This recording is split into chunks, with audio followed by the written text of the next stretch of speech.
Hello, today I'm going to talk about supernova. So this is the Supernova Lecture.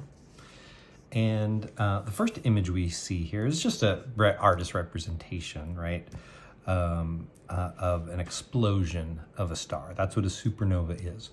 They can happen in different ways, but it's a star exploding. So stars larger than our sun will end their life cycles in massive explosions called supernova. However, there are different types of supernova. Now, if we look down here, we've got Earth and something we're going to talk about called the white dwarf.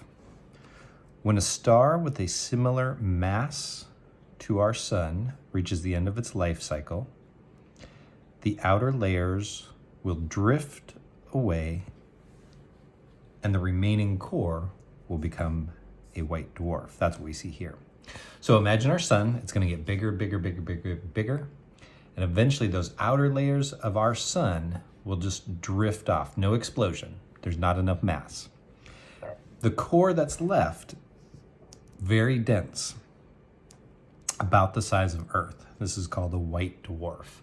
So now all of the atoms are just smashed together. No space in between them. That's why it's so small and dense. So that's the fate of our sun.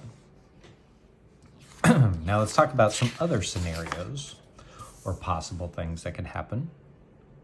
So we're going to talk about the white dwarf now. So the same kind of white dwarf that our sun is going to eventually become. If that white dwarf has another star nearby, the white dwarf can pull some of the star material towards it. And you see this, it's the gravity from the white dwarf is pulling the star material, dust and gases around, swirling eventually into adding to the white dwarf.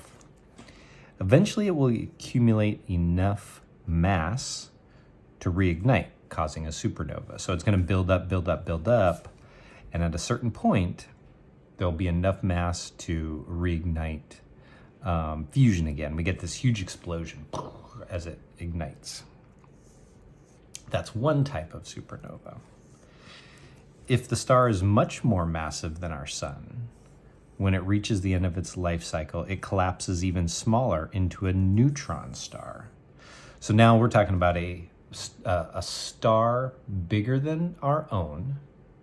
When it collapses, it'll collapse even smaller. Remember, the white dwarf was the size of Earth. The neutron star is about the size of New York City. This collapse also causes a supernova. So when this happens, it'll reach a certain stage in the star's life where it collapses in on itself. And there's so much mass, so much gravity, that the atoms, like the electrons and the protons, get changed into neutrons. And that's all that's left, just packed with neutrons. So imagine a star bigger than our own, all that mass of the star in a space about the size of New York City. Okay, but we still have further to go. The most massive stars, so the biggest stars, like blue supergiants, these are the biggest, densest stars, well, the densest anyways, will collapse even further. When they collapse, they explode into a supernova. So again, we get a supernova, but now we went from having a white dwarf down to a neutron star, and they're gonna collapse even further than the neutron star. The final result of this collapse is a black hole.